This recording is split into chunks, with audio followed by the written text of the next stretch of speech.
Well, welcome to the Bruin Impact Challenge Final Pitch Competition. I'm Deanna Evans, Executive Director for Startup UCLA. Startup UCLA supports the UCLA community by offering entrepreneurship programs for students, alumni, faculty, staff, and high school students. For those who are not familiar with us, we began in 2012 with our Summer Accelerator program. And in 2014, we added a Blackstone Launchpad, which has been a game changer for the UCLA campus with a co-working space and venture consulting meetings to help Bruins bring their ideas to life. And in 2019, we began the Innovation Fellows program for faculty, partnering with the Vice Chancellor for Research and Creative Activities and the Technology Development Group. And last summer, we piloted a social entrepreneurship summer institute for high school students. Now, I'm pleased to introduce our four awesome judges today. We have Radhika Tandon, founder of Workdom, co-founder of Ishara Jewelry, advisor for the Tandon Group, and she is also the Advisory Council Chair for Startup UCLA. And Radhika is a brand and growth marketing strategist for B2C and B2B companies with extensive experience in strategic management of data-driven digital campaigns and swift execution of well-designed content, appealing to target audiences with the focused goal of growing revenue, attracting qualified leads, and converting them to customers. Radhika has a passion for communication, design, and building scalable marketing programs, which comes from years of working at top Silicon Valley law firms and her family's group of companies and companies that she has helped launch. Our next judge is Diana Torres, who recently joined the Blackstone Charitable Foundation as the Blackstone Launchpad, as the director of the Blackstone Launchpad Network. She brings over 13 years of experience in higher education, nonprofit, and the public sector. And in her role at the Blackstone Charitable Foundation, she helps empower entrepreneurs and brings entrepreneurial skill building to students who need it most through the Blackstone Launchpad program. And in 2020, the Blackstone Charitable Foundation announced a $40 million expansion of Launchpad to exclusively support colleges and universities that have a majority of diverse population or are serving under-resourced communities. And in doing so, it will increase its program from 46 to 75 campuses over the next 5 years. Our next judge is Mark Osofsky, who created the Osofsky Family Foundation in 2007. Which has supported over 40 nonprofit organizations with funding and directional guidance.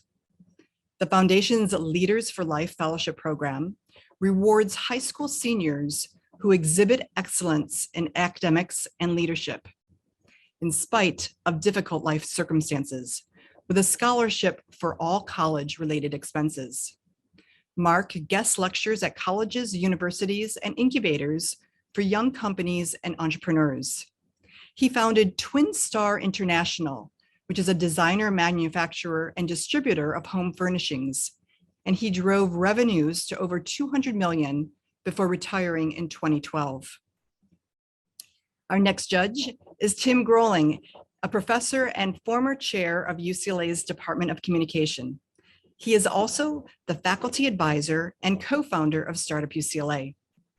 Tim is the author of numerous articles and 2 books and has been the recipient of numerous honors, grants, and awards.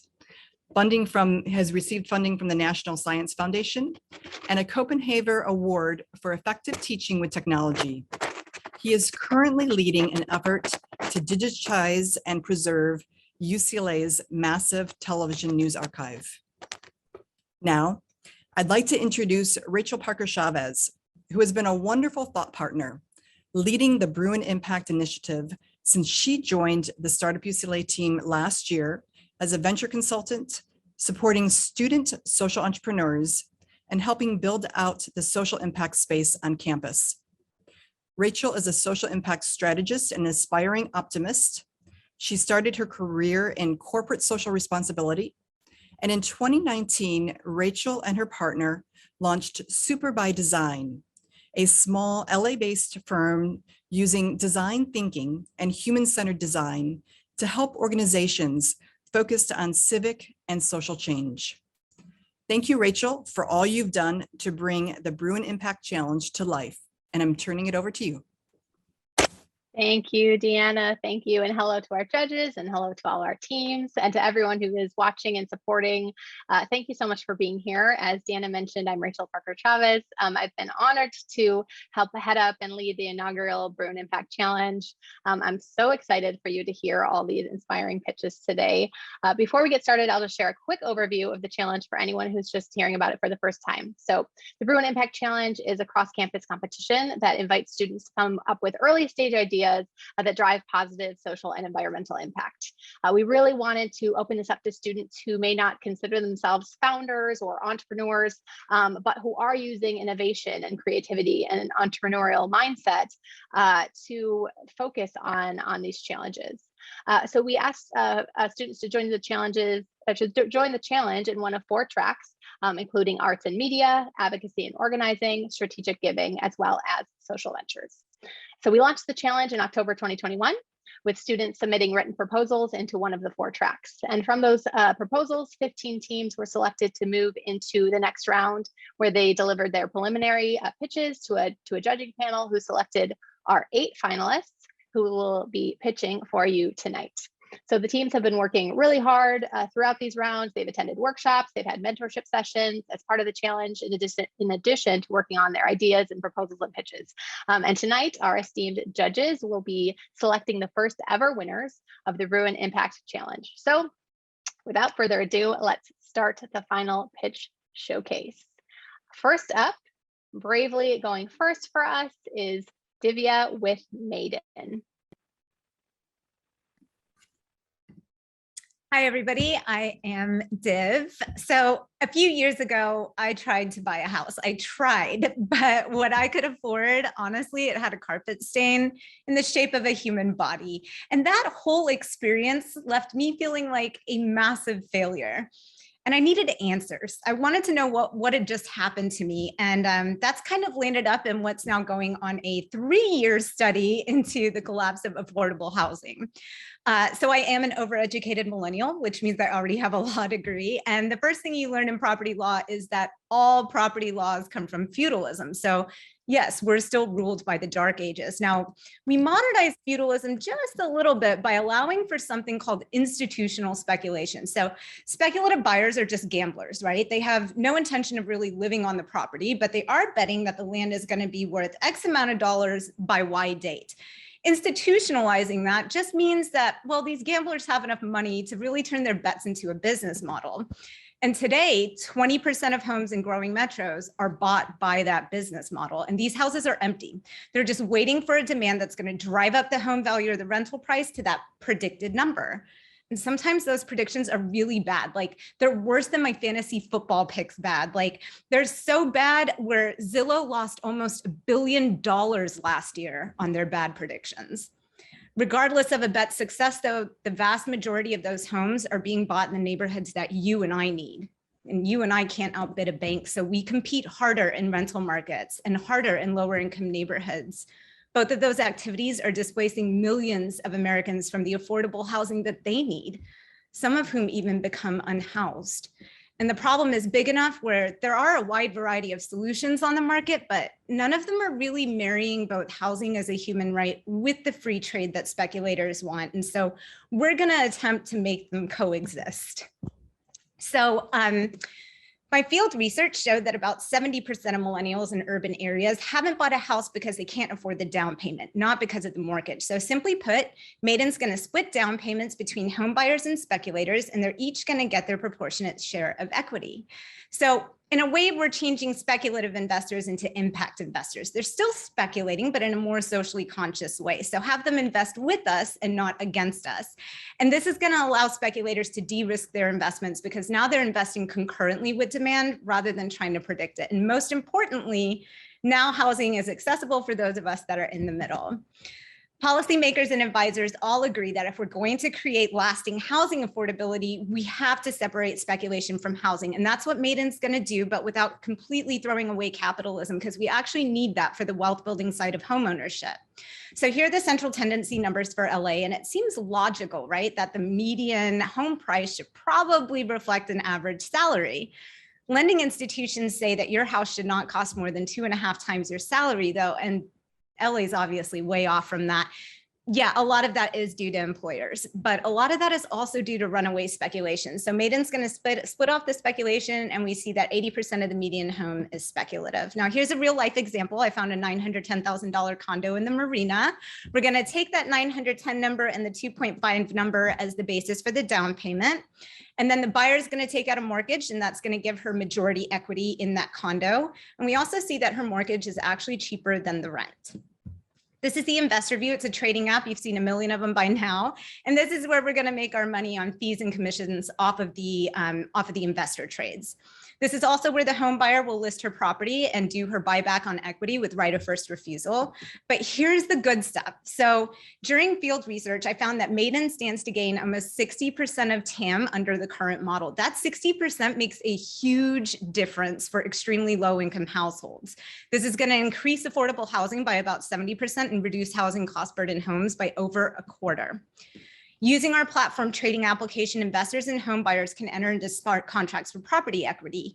And these agreements are going to put middle classes back in their neighborhoods instead of squeezing out the lower income segments, which will, of course, improve the wealth outcomes for both middle and lower income segments, which will improve their sociability and ultimately create healthier, more equitable communities.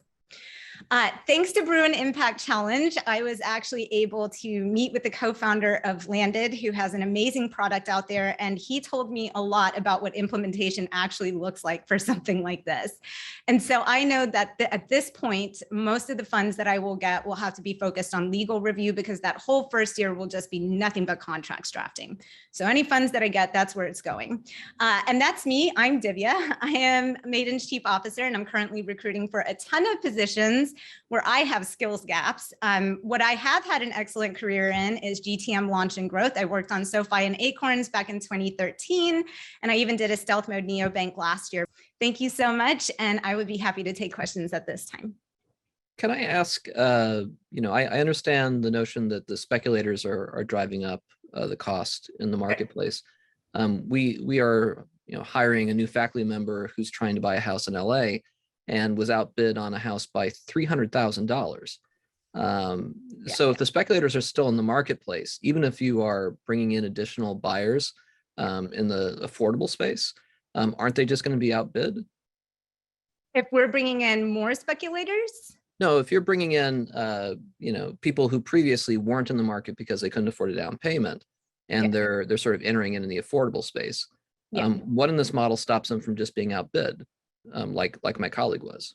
Well, because essentially at this point, they also have the money from those banks. So those down payments will change at that point, right? But the mortgages should still be pretty decent. So we're really looking at just controlling for that down payment ultimately, because the mortgages at this point, like everybody's so indebted after school loans and everything, where it's like the rent itself, so that's why I was kind of showing like the Marina, right? The average rent in the Marina is already like $3,700, where if you're taking on a $3,400 mortgage, it's really not that bad. And that's like already for like 800 something square feet, 910 was like pretty overpriced, right? And like, let's assume that even goes up 300.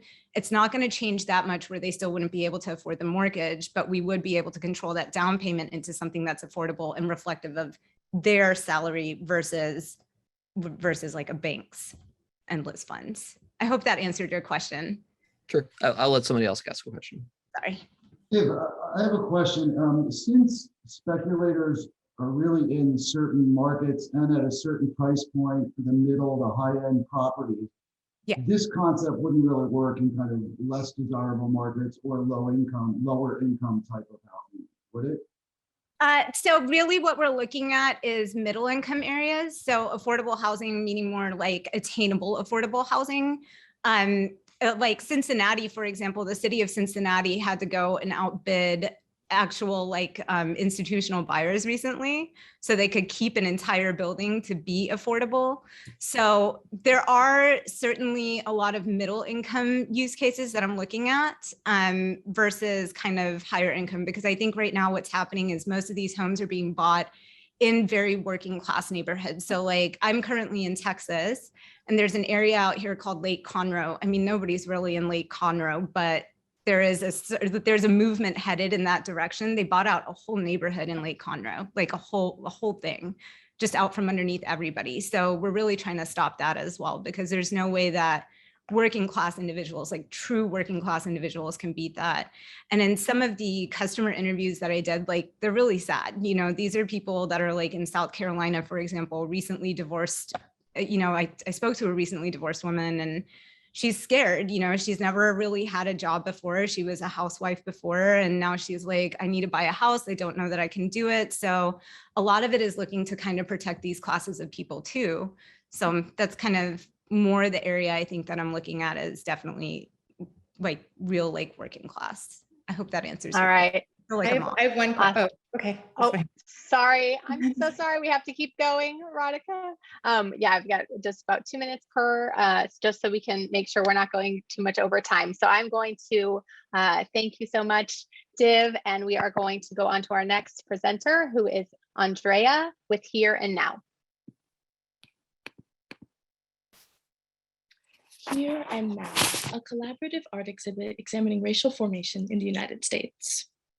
So a little bit about myself. My name is Andrea Robinson. I'm a current UCLA student majoring in African American Studies with minors in Digital Humanities and Public Affairs. And for the duration of the project, I'd be working alongside my sister, a UCLA graduate, and my friend, a UCLA student as well. So a little bit about myself. I was born and raised in Victorville, California, with an emphasis on art and music, and more importantly, just art as a multimedia faceted thing in which you can express yourself and have creative outlets. And I ended up gravitated towards community-oriented education, like my major in minors, and involvements.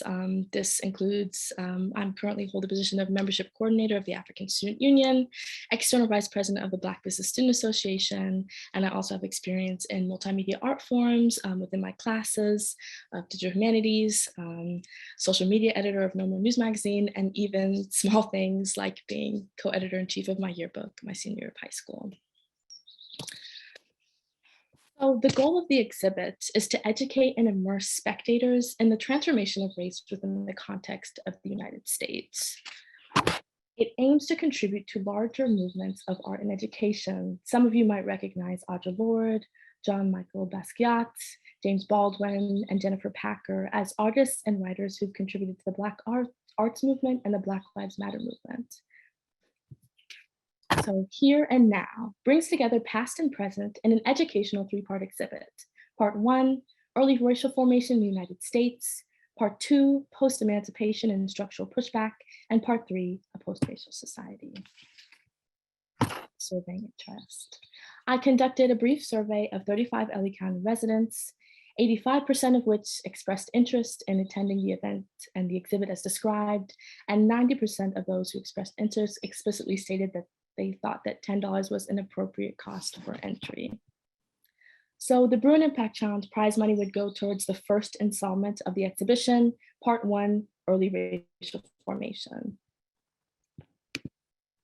So March through May would be a period in time in which it's creating a team, finalizing literature, exhibition preparation, booking a venue, creating a social and online presence, as well as facilitating focus groups, ending with June being the first installation of the exhibition, Part 1, Early Racial Formation here in Los Angeles. So sorry. Okay, so to measure the impact, so how we're going to measure the impact of the exhibit is attendance and feedback, monetary support, media engagement, as well as focus groups before and after the exhibit to measure also the educational aspect of the exhibit. And here's just a quick budget breakdown. $800 would go towards the venue. There would be artist stipends, refreshments, materials, and marketings. And any additional revenue from crowdfunding and entry fees would go towards the second installation of the exhibit and stipended positions for staff. But really, the exhibition works towards articulation of racial relations within the United States, education of American individuals, empathy, empowerment, and history. Thank you so much. I'm now open for questions.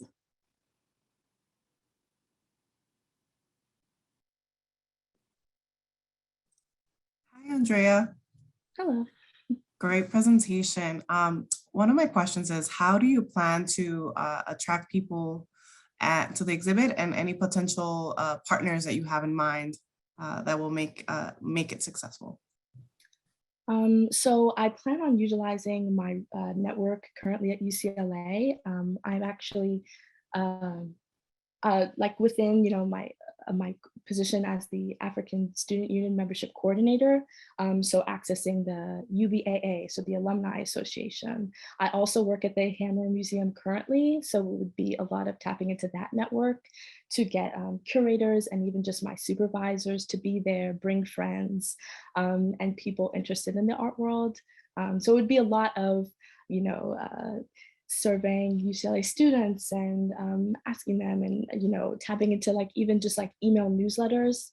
That would be how I would attract the wider Los Angeles area. I have a question. So is there anything after the exhibit that you would do? Maybe take this content and then try to distribute it so it can kind of prep for your next exhibition? Yes, what would likely be would be some type of, so my example is there's an exhibition at the Hammer right now currently called Lives, and they actually have like an exhibition book. So it would likely be like a compilation of all of the documentations and all the literature that was used within the exhibit, and working with, I actually just got approved. I just asked a mentor and she said yes, Professor Caroline Streeter here at UCLA, who's an English and African American Studies professor, and I'd be working alongside her to compile that into probably some type of published book.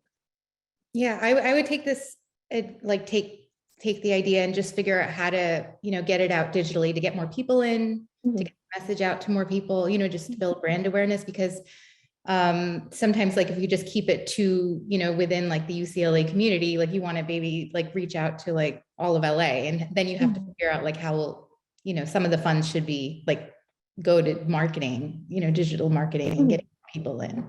Yes. And use like social media, and maybe there's, low cost ways of getting it out there. Maybe create like a network sort of like that people pass it on to like, their 50 friends or something like that, just to get it out there. Yes, thank you. All right, thank you so much. Great job, Andrea. Next up, we have Andrew with Find Your Smile.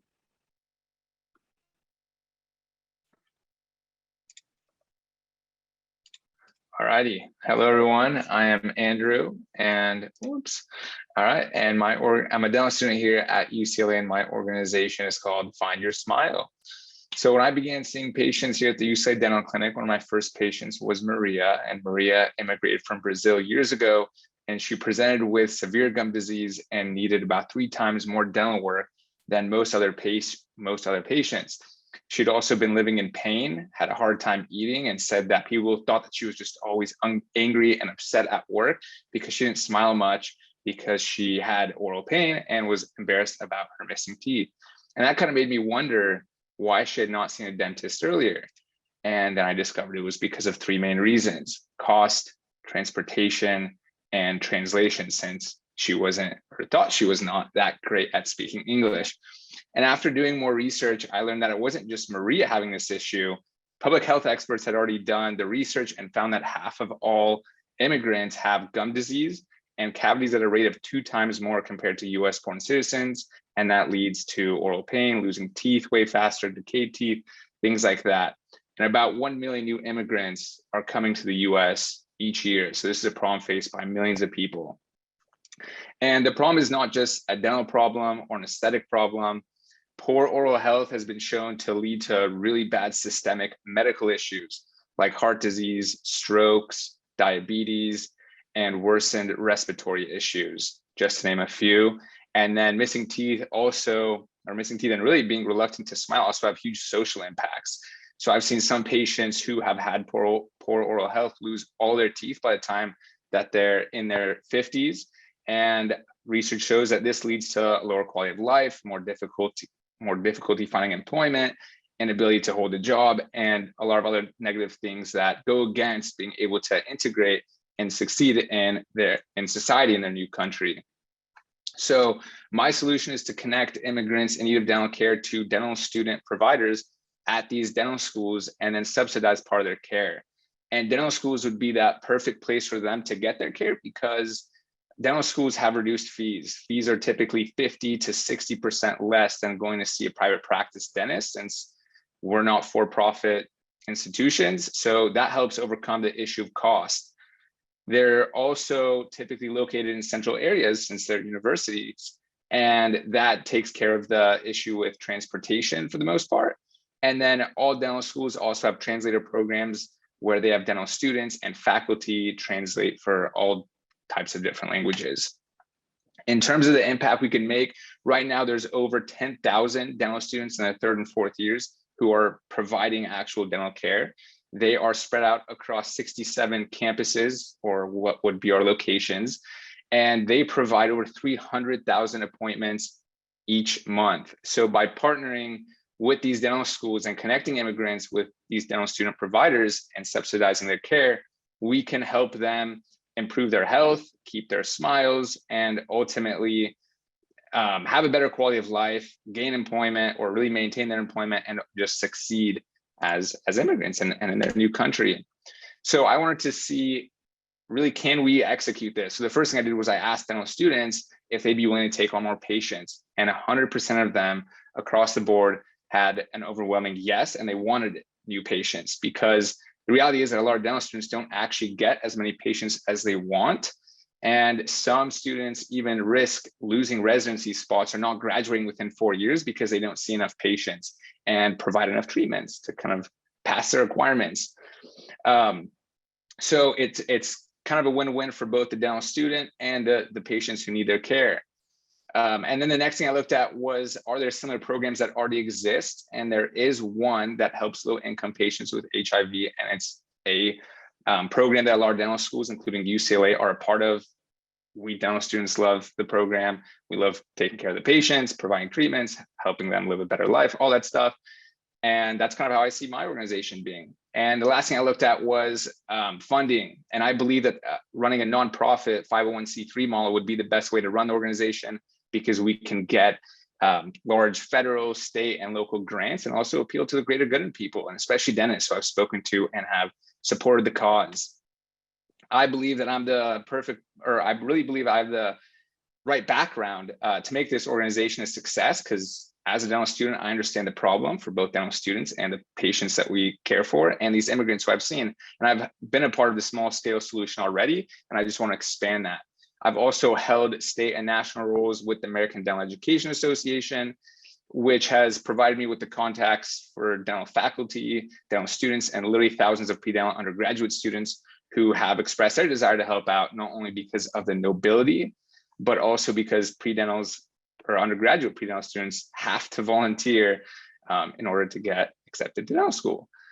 In terms of our action plan, I want 100% of our funds to be spent on providing care to patients who pretty much are ready to undergo treatment, but just don't have the money to pay for it. And that's what I plan to use all the funds for all the time. And in terms of impact, $2,500 can lead to a full mouth restoration for 2 to 3 patients, from 0 teeth to a full set of teeth that can last decades. And I currently have these patients. And the other option would be the $2,500 can also be used for an entire year of preventative and restorative procedures for about 7 patients. That is all. Thank you so much for taking you guys' time and being on the judging panel. I'm open to any questions.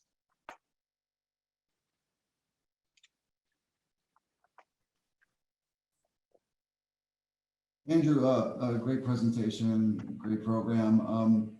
Is there any concerns about continuity of care since it is students and potentially some of these follow-ups, they will no longer be students and maybe the dental will go into private practice and the person will not be able to see the same, practitioner that they saw for their initial procedures or care? Yeah, so I mean, ideally, and at dental schools, once you become a patient, you don't see different dentists until that specific treatment is done.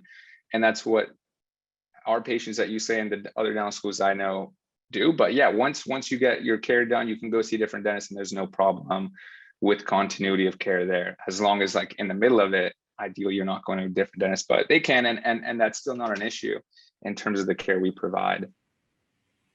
Another follow-up question is, how are you going to decide who gets it and who doesn't get the care?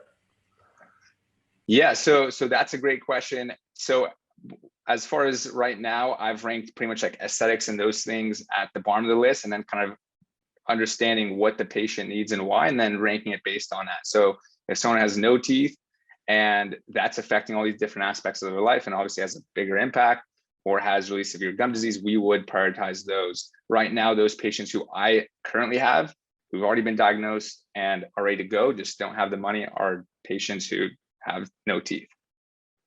So that would be the top priority.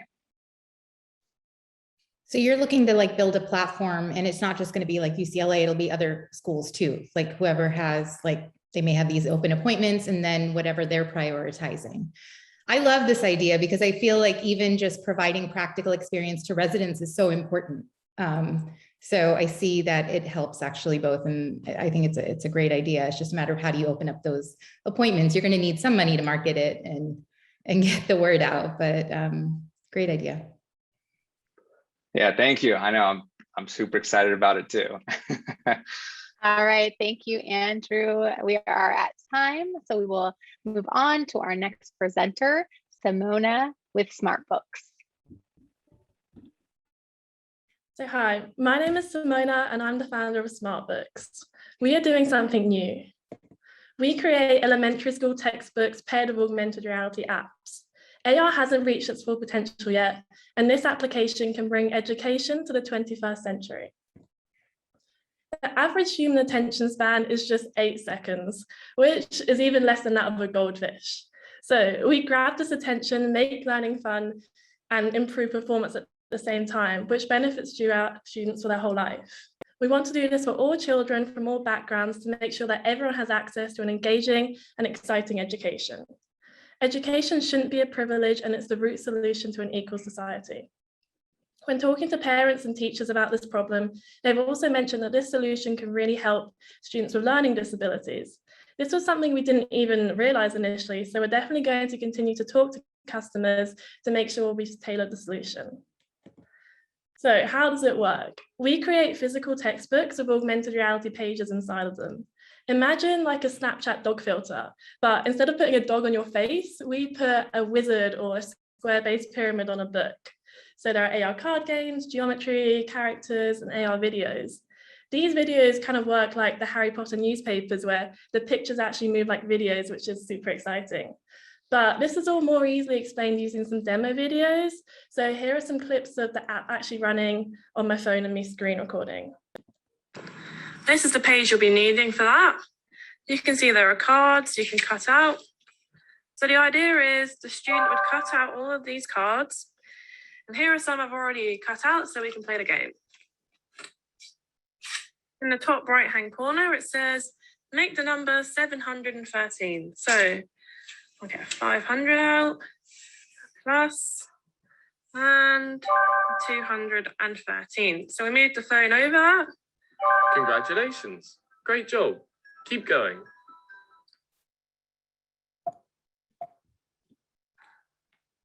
A square-based pyramid has 5 faces. 4 of these are triangular and 1 face is a square. The square is at the base. So I hope this helped explain the idea. So how are we going to provide this impact? AR isn't like VR where you need an expensive headset. All you need is like a mobile phone or a tablet, which makes this really accessible.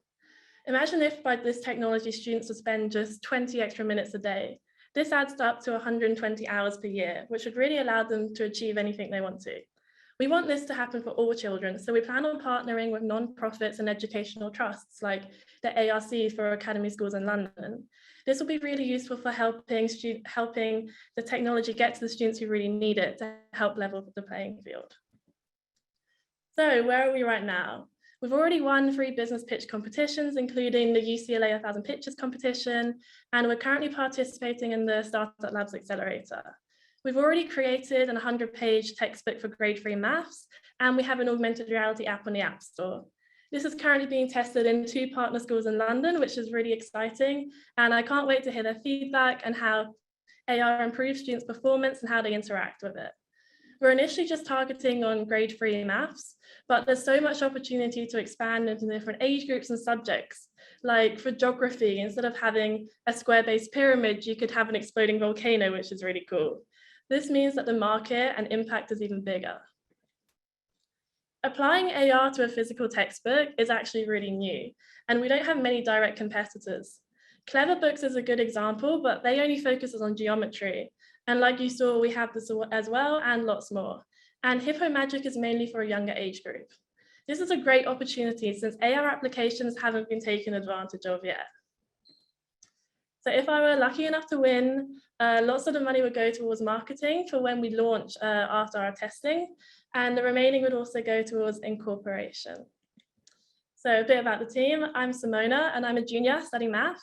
When COVID first hit, I was forced to be home with my parents for like 5 months, which isn't so fun for a student. So I decided to teach myself how to build apps, and I became really interested in augmented reality development. So I decided to teach myself some more and began on this project. I think this shows great proactivity and commitment, which is really necessary for success. I'm also working with 3 interns, Nathan, Emily, and Joselle, and they're all really excited to make education exciting, fun, and accessible to everyone. So thank you so much for listening. AR really hasn't reached its full potential yet. So it's unlike Snapchat or Pokemon Go, let's actually use it for something good. I can take any questions now.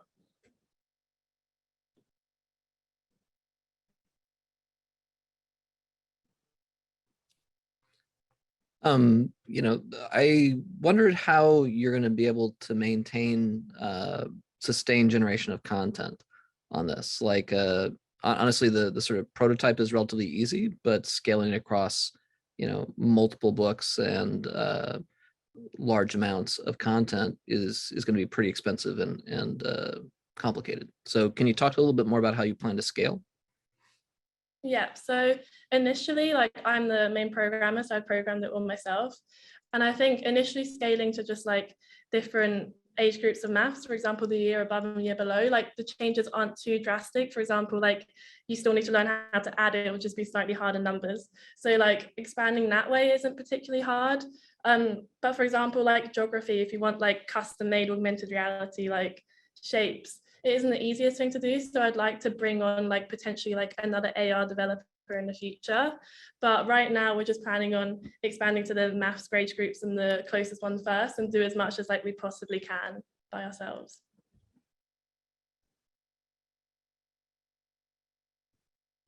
Yeah, I mean, I also see that issue, but again, if you keep that in mind, that you have to keep building this content and keep getting new and like more developers and just stay ahead.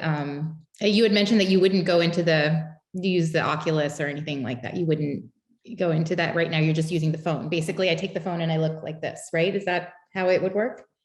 Yeah, exactly. I think Oculus, like it isn't quite ready for it at the moment. I think using augmented reality is probably like the near future and also I think with education, like you don't necessarily want to be in like a virtual space the whole time. So I think we're definitely focusing on augmented reality at the moment, but it's changing so much at the moment. So who knows, there's augmented reality glasses and all that sort of stuff. So I think it'll kind of depend on what happens. But yeah, at the moment it's just with the phone because I feel like it's super accessible for everyone and we can reach a lot more people. It's amazing that you picked it up during COVID. That's amazing. Congratulations. Thanks. All right, awesome. Thank you, Simona. We will go on to our next team, Maruk and Manaz with Peppercorn. Hello, everyone. We are Peppercorn. Minority and women-owned businesses, small businesses, are adversely impacted by lack of access to capital. The statistics are staggering and speak for themselves.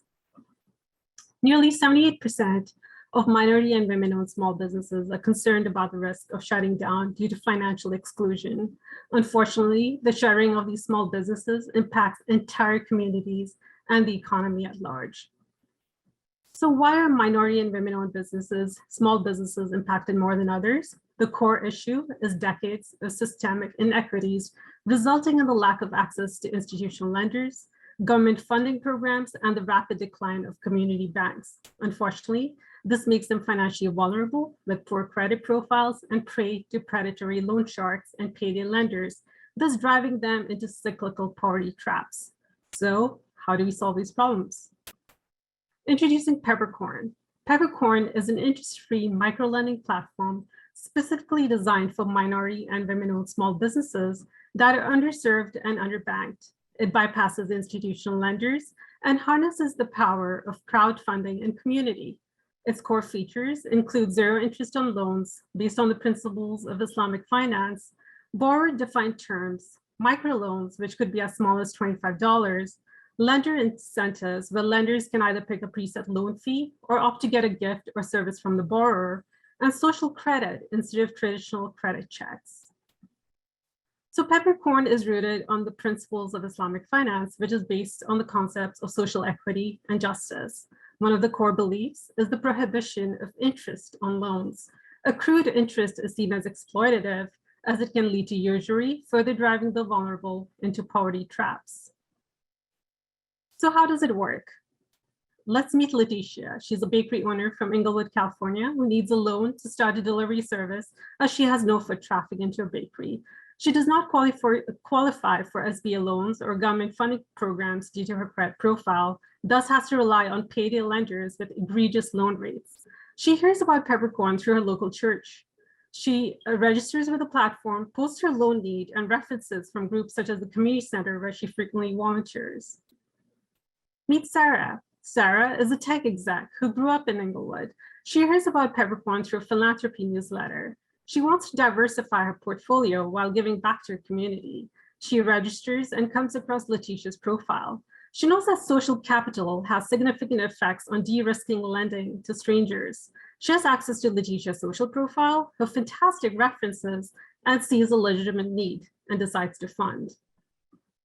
Peppercorn's target market is two-sided, with the borrower and the lender. On the demand side, we have the borrower, small or micro business minority or women-owned business that is cash-strapped and financially incapacitated due to debt, location, race, industry, and other variables. On the supply side, we have the lender, who is a crowdfunder, someone who frequently engages in philanthropy or social impact campaigns. While most millennials and Gen Xers tend to be crowdfunders, we also plan to target baby boomers who tend to engage in philanthropic activities more than other groups. Additionally, the lender is college educated, urban or suburban dweller with access to capital. The core value that Peppercorn provides is access to capital for the underserved and underbanked. Peppercorn also has done away with expensive middlemen, underwriters, and lenders, and relies on social collateral to de-risk the process for lenders.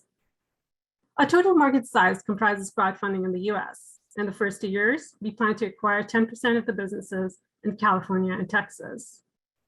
Our revenue model will initially be based on commission and platform fees. As the platform grows, we will also be tapping into ad revenue from local community businesses.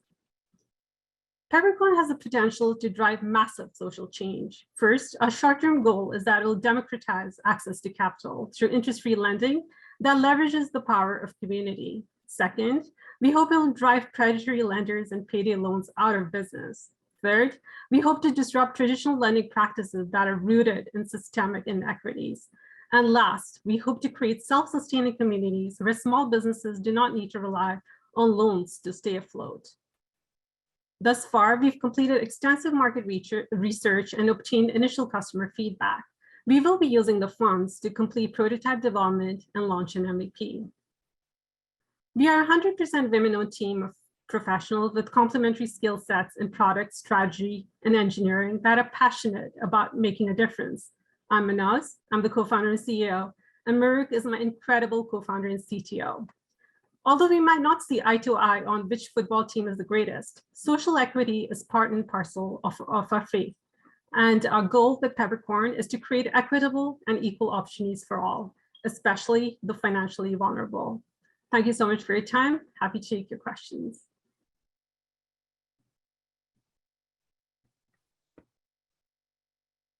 Could you talk a little bit more about how you vet the vetters, or how the people who vouch for it are audited, or that you make sure that they are trustworthy?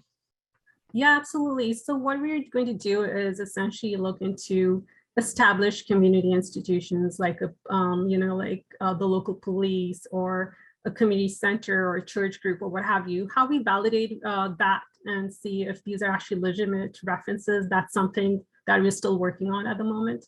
But essentially, these are going to be really well-known community institutions. To build on that question, great presentation and such a needed solution.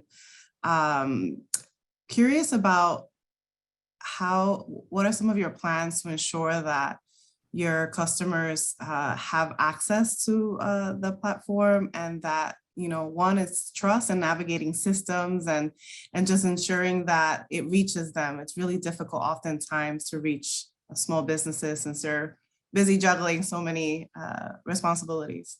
Yeah, absolutely. That's such a fantastic question and a point. And that's one of the things that LA City is actually struggling. It has all these grants and programs for small businesses, but they're a bit tone deaf as to how you can actually penetrate these communities and expose these to them.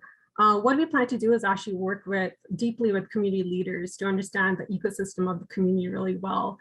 We plan to tap into church groups and community centers and have these organic conversations where we actually talk about a platform and talk about the benefits and the value that it can potentially have in the community. So these organic partnerships with community leaders and just community centers will become vital in the success of Peppercorn and ultimately the communities that we plan to serve.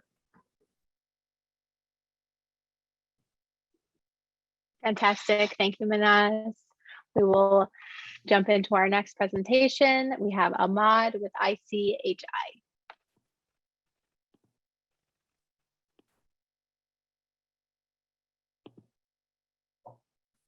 All right. Hello, everyone. My name is Ahmad Alheja. I am an incoming medical student at UCLA on a mission to improve our country's healthcare system one community at a time. And I'm here to tell you about the International Collegiate Health Initiative, ICHI Continuity of Care Program. I would first like to give a quick overview about ICHI. We are a 501c3 nonprofit I founded in June 2017 with the mission to have college students collaborate with local governments in solving pressing public health issues. Our current project is a mobile community health clinic and telehealth system in the Southeast Los Angeles cities of Maywood and Bell. My team is composed of 20 UCLA student officers, 12 board advisors, and over 50 community volunteers. Today, I am pitching for our Continuity of Care program. Via our feedback loop, we found a significant need in the community to develop a continuity of care program. The most requested services were specialty long-term medical care and affordable 24/7 emergency medical services. So we set out to develop a program that could provide just that. Through this program, clients who require emergency care, dental care, or long-term specialty care will receive a referral to a partner from our preferred providers list. They can then utilize the partner services where we have negotiated a significantly reduced price for our clients to use. Lastly, we would cover our clients' cost of care partially or fully, depending on financial need. So why does this matter? Well, in the cities of Maywood and Bell, 42% of individuals are uninsured. Among insured individuals, 27% report difficulty accessing healthcare. So in California's most densely populated city, Maywood, This means there are thousands of clients unable to access high-quality healthcare. We have an efficient and low-cost system to make an impact in one of California and the United States' most underserved communities. We have validated the desirability of our proposed solution via needs assessment surveys and one-on-one interviews with our clients, receiving 173 responses out of 178 that this is a highly desired service. In terms of viability, we have already formed our first 4 preferred partners. The Los Angeles Community Hospital will provide our 24/7 emergency services with an agreement for 50% reduced copays and billing. Our other 3 partnerships will provide free dental services, mammograms, and radiology procedures, respectively. We intend to validate the feasibility of the program with a pilot phase during the month of April. Furthermore, the city councils of Maywood and Bell have confirmed they would provide funding towards the program upon us demonstrating proof of concept through our pilot phase.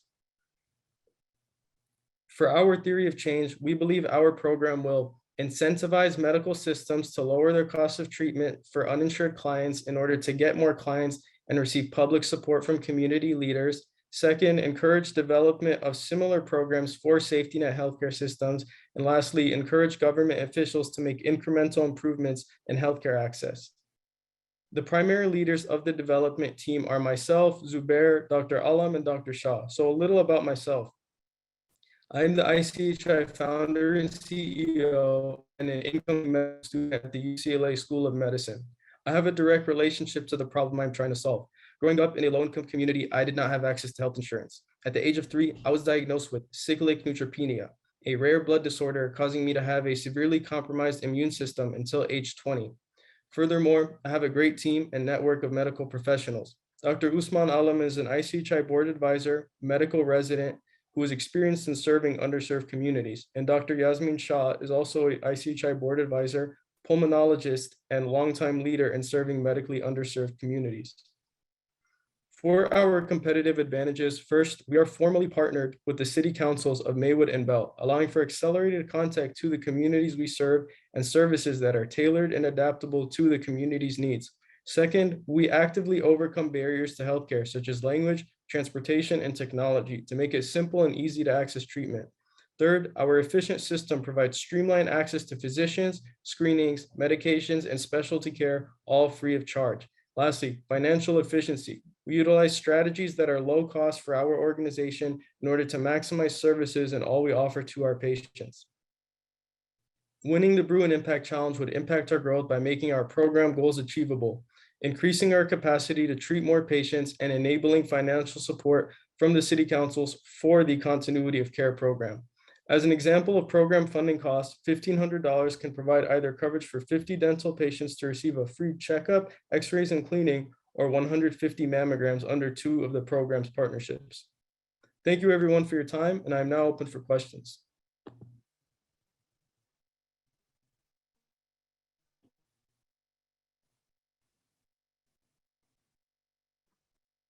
Can you walk me through how the reduced cost works? Like presumably the costs for the organization don't change, and they're doing more services for a reduced cost. Where does the organization make up that money? So our continuity of care program is about ultimately creating a way to significantly reduce medical costs for specialty care and emergency services for uninsured and underinsured patients using our leverage as established community care providers for preventative and primary medical care. With the partners that we established, they are more new medical providers who are looking to build their client base, which we can help them do, and also gain community support, which we can help them do. And third, they also have their own community mission statement. So because of that, there are specific partners who care to join us for the social impact and also for business improvements.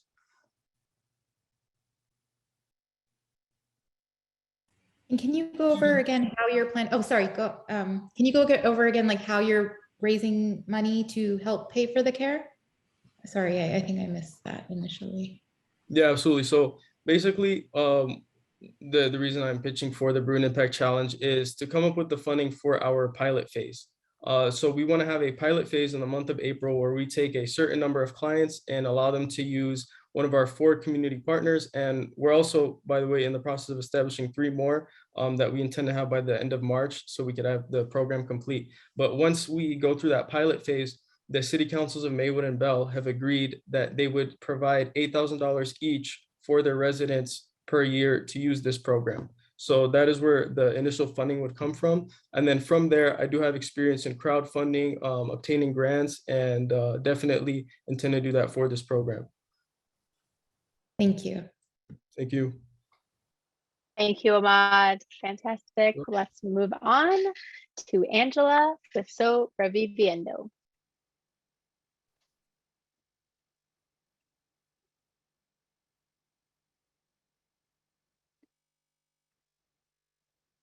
Hello, everyone. My name is Angela Estrada, and I will be presenting Sobreviviendo. Sobreviviendo translated into English means surviving.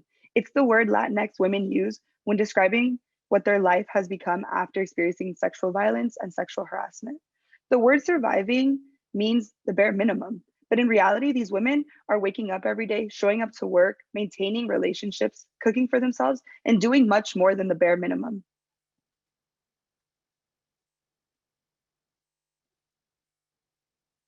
In today's society, we blame the victim, we blame the woman, and we exonerate the perpetrator, the man.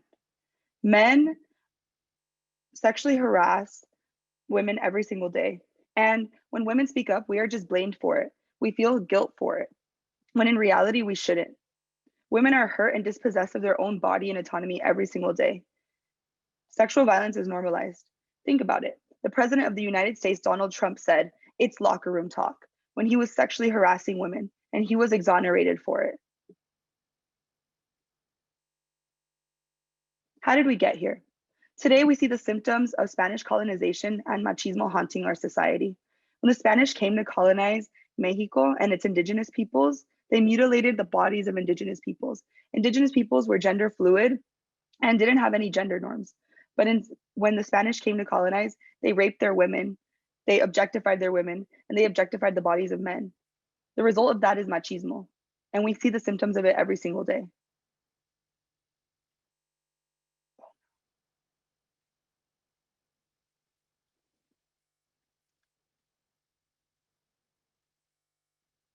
Sobreviviendo will create focus groups. The first focus group will be of women. It'll be a Spanish-speaking focus group, an English-speaking focus group, and a bilingual-speaking focus group. This will be created for comfort and dialogue. In these focus groups, they will ask, how do you think your culture shapes who you are today and how you think about yourself? There will also be a focus group for men. And this is to make sure that we dismantle what men's beliefs are about women in the film Sobreviviendo. After the focus groups are created, we will interview women in non-traditional spaces. This includes them in work. This includes them going to the grocery store. This includes them outside. This includes them going on hikes. Usually interviews are in an empty room and you're just asking a person questions. But instead, I want to see women moving. And this will inspire and empower other women and show many people in the world that women aren't just static in the kitchen or taking care of children. We're really dismantling gender norms here. My documentary film team will produce the documentary. Sobreviviendo, I hope to show this film to 100 K through 12 students, and I want to target predominantly Latinx communities. This doesn't mean that machismo only exists in Latinx communities. This is just my personal experience. Machismo exists everywhere. When showing 100 K through 12 students, both boys and girls, it'll show them that women can go on hikes. We are strong. Your confidence is building when you're in elementary school. And it's super important for girls to see that they can take up spaces outside. Usually we are taught, Latinx women are taught that we only belong in the kitchen, that our only role as women is to take care of kids, when that's not. We can also hold up those powerful spaces. This will also give boys and men the space to reflect on how they're exerting their power and who they exert it to, and if they're doing it the right way or the wrong way. Ultimately, women will gain more autonomy over their bodies and sexual violence will decrease. My team includes undergraduate women. I really want to center our voices, and it also includes Dr. Virginia Espino. She's an oral historian at UCLA, and she centers the voices of individuals instead of generalizing their experiences. I plan to, after showing my film to K through 12 students, I hope to have filmings at UCLA, and I hope to share my film to the Chicago Film Festival, and ultimately have diversity, equity, and inclusion presentations with this. Storytelling and oral history is super important because I asked many women, why would Sobreviendo impact you if you saw it as a K through 12 student? They said, you know what, my confidence was really low, and no one ever told me that I could do things. I always heard, oh, you run like a girl, you fight like a girl. Instead of those things empowering me, they put me down. Women's self-confidence needs to be built, and we need to be shown we can do it instead of being told over and over that we can't do it. Thank you, and I am open to receiving any questions. Thank you, Angela. Great presentation. Love that you shared historical context and also focused the focus groups, encouraging different gender and also different languages and meeting people where they are. I was curious about how do you plan to incentivize people to participate in the focus groups? And the second question would be, what is your strategy to reaching K through 12 students, garnering the trust and support of parents and potentially school systems or programs? Yeah, so to answer the first question, I actually had conversations with my roommates who are all women and asked them, like, would you participate in this interview? And they would said yes. Like, they didn't gain their confidence until now that we're in our 20s, and they wish they would have known that they're capable of things and capable of standing up to men at an earlier age. I think the incentive of just empowering children is super strong for women. On the other hand, I think that as a male, you do have that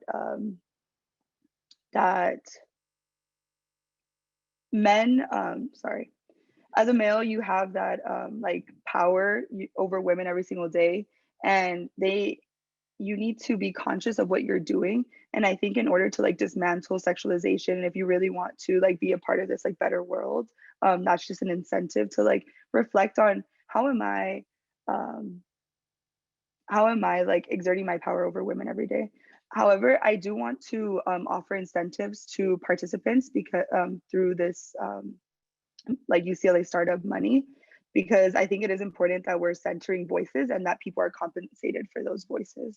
And then I want to like have conversations also with parents from these K through 12 schools in Spanish, because I think that I said I wanted to focus on like Latinx schools.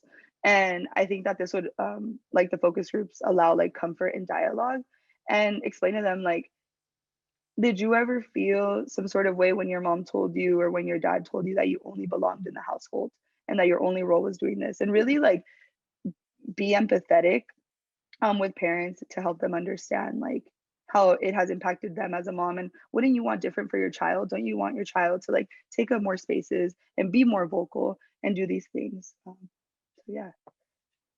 Have you thought about, have you started any social media outreach yet, or at least posted? Because you have the presentation is beautiful. Like you definitely have a great design aesthetic.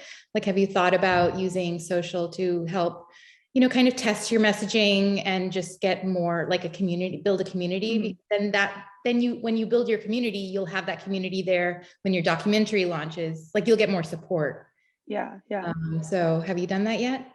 I have not used social media at all, but it's definitely in the plan because I know media is at the forefront of change right now. And if I really want to get like that support system, like social media will do it, especially like college students are always on Instagram and Facebook and all that stuff. So I agree. Thank you for the suggestion. And on the topic of social media, I also plan to have that like pink aesthetic because I want it to be in your face. I want you to know, yes, I'm taking pink and I'm rebranding it into being like an empowering, not a discouraging color. It is something you can probably start next week though. Think about it. Like I would probably start it sooner rather than later, and it's not expensive. Yeah, thank you. Thank you. Thank you, Angela. All right, we have our last team pitch with Kevin, Kyle, Andrew, and Andreas from ATAC. Hi, everyone. My name is Kevin Cohen, and I am representing Atop, a social venture founded by UCLA Anderson students. Our mission is to fundamentally change the relationship that people have with unused spaces in cities. Take a look at this image. What do you see? This is the city of Commerce in Los Angeles County, near where I grew up. And if you can believe, the unused rooftop and parking space accounts for 41% of land in this image alone. At Atop, we see a future in which all of the more than 6 million commercial rooftops in the US serve a socially impactful purpose, such as renewable energy generation, urban farming, or even temporary housing that helps make our cities healthier and more sustainable. Something a little more like this. But why is unused space so important? The built environment is responsible for nearly 40% of global greenhouse gas emissions, largely because of how we've chosen to design our cities. Wasted space is a cost on the local ecosystem, and not utilizing that space only exacerbates the problem. By unlocking access to space for applications like urban farming and solar generation, among others, we can encourage healthy food and clean energy production, and thus address some of the critical issues facing cities today, like the urban heat island effect and food deserts. And in so doing, we can begin to shift the paradigm towards a more sustainable, integrated design for our cities. This is a massive problem that's absolutely worth solving. In LA alone, there's over 4.2 billion square feet of available space. Factoring in building requirements and accessibility, we believe that an obtainable market of 1 billion square feet of usable space is realistic. In unlocking the full potential for that space just in LA, we believe we can facilitate 260 million pounds of food annually, which is equivalent to roughly 66 average-sized rural farms, or supplying about 1.45 million homes with renewable power. All right, so what's keeping us from getting there? After talking with upwards of 20 space owners, users, and experts in this space, we see a number of barriers.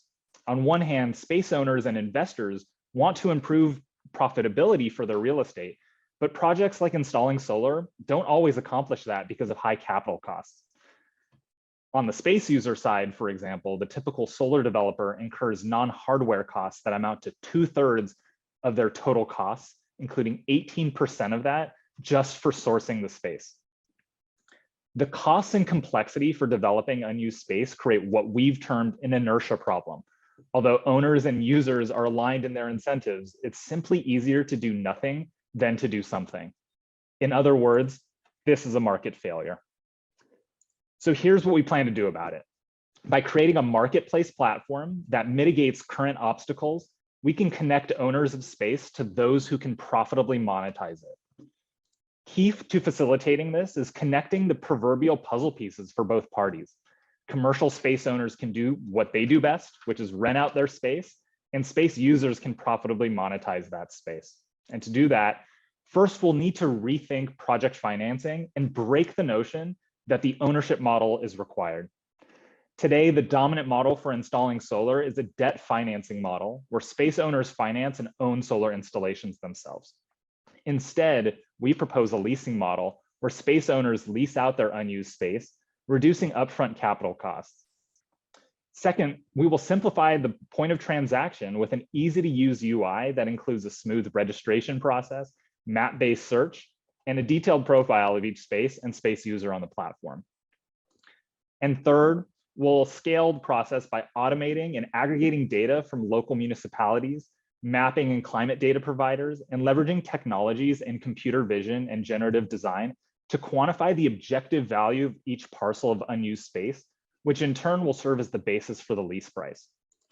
In summary, we will drive value by simplifying what is complex today into a seamless process. And we believe that our team is uniquely suited to tackle this challenge. Kyle has spent his career in California government at the state auditor's office, and he brings significant policy experience to the team. Andrew comes from the renewable energy private equity space, where he led investments in wind and solar projects at Prudential. Andres is an engineer at Adobe and also has a background in finance and venture capital. And I'm a self-described city nerd and have deep consumer-facing software product management experience at major tech firms such as Twitter. And if we happen to win the Bruin Impact Challenge, the funds will go towards us purchasing a website domain and launching a simple Google AdWords campaign to begin to test real demand for this.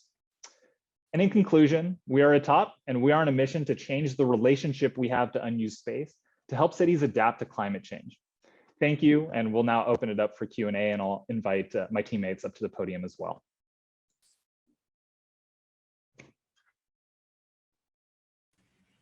So great presentation, great concept and everything. The challenge I could see is huge zoning issues in terms of the different uses in the different areas for your things. Have you guys considered how you might overcome these massive zoning and the time it takes to get the permitting and a change of use for these kinds of things for people to actually make this happen? Yeah, that's a great question. Go ahead, Kyle. Yeah, take it. Thanks. Take it away. I'll go ahead and take that one. Yeah, this is one of the biggest complaints that we've heard, especially among space owners who are trying to figure out what is even allowed. And there are some automated solutions that exist. So one possible opportunity that we've thought of doing is partnering with some of those and including them on the platform so that we wouldn't necessarily have to build that competency ourselves. And then maybe down the line, as we gather data from the interactions on the platform, we could tailor our own service to do it better.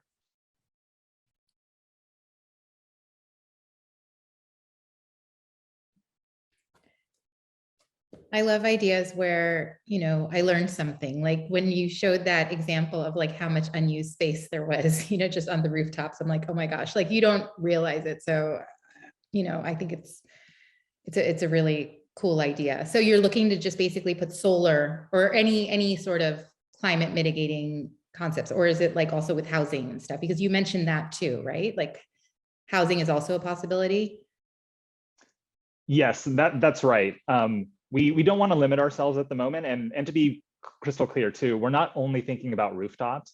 There are a lot of wasted space opportunities in our cities with changing zoning ordinances around parking.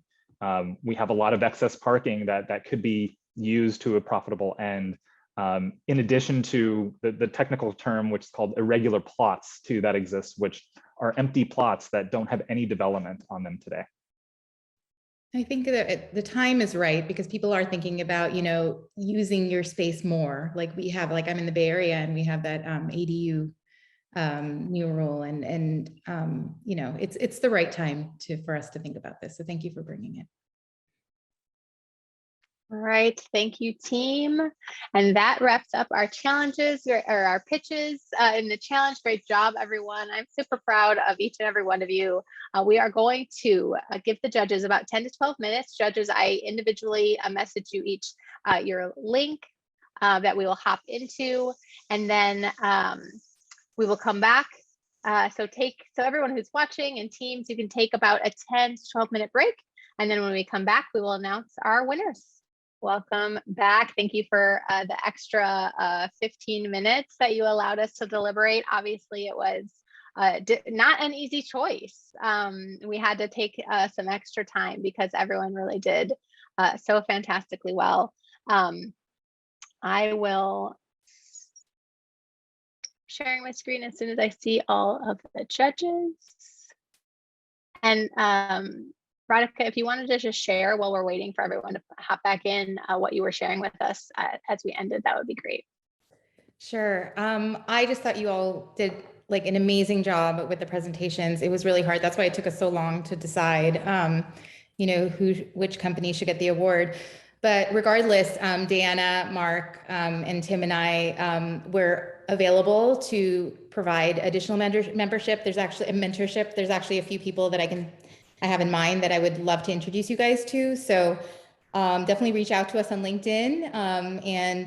We'd love to just kind of help. You guys have all worked so hard and we're here to support you. Thank you.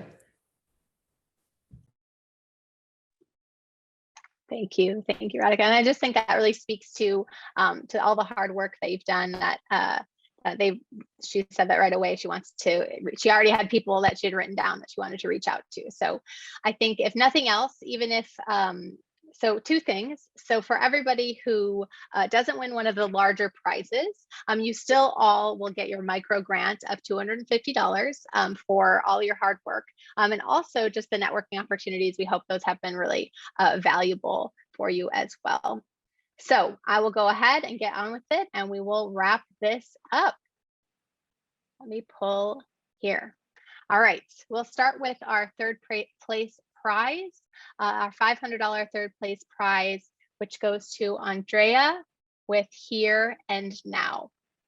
So I had a little, yeah, if we could do a clap this way, because I had a little sound of applause that I can't play now because I'm doing this part. But yes, give everyone your round of applause as we go. All right, and actually, first of all, also a round of applause for all the teams. All right, coming in as second place with $1,500 prize is Simona with Smartbooks. To our round, yes, thank you all. And then we actually had a tie for first place, two $3,000 winners tied at first place with Peppercorn and Find Your Smile. So Manaz and Maruk and Andrew with Find Your Smile. So big applause for everyone. Again, I will be reaching out to you all for the micro grants and the funds. But I just wanted to say, amazing job, everyone. Really, really thank you so much for being a part of the first ever Bruin Impact Challenge. And I will pass it back over to Deanna to wrap us up. Oh, thank you so much, Rachel. And thank you to our judges. You all were so great with your questions and with the deliberations and your thoughtfulness with the selection of our winners today. And thank you to the participants. You guys, stayed in there from fall and worked on your idea. And we really hope that you continue developing these ideas and possibly end up in our summer accelerator or even, with other competitions. Keep at it. And we have resources here for you. The Blackstone Launchpad Venture Consulting is available to you. There's other opportunities through our Blackstone Launchpad with other competitions. So we really look forward to staying engaged with you and helping you execute on your idea. And thank you, Rachel, for all your efforts. Great job, and have a wonderful evening.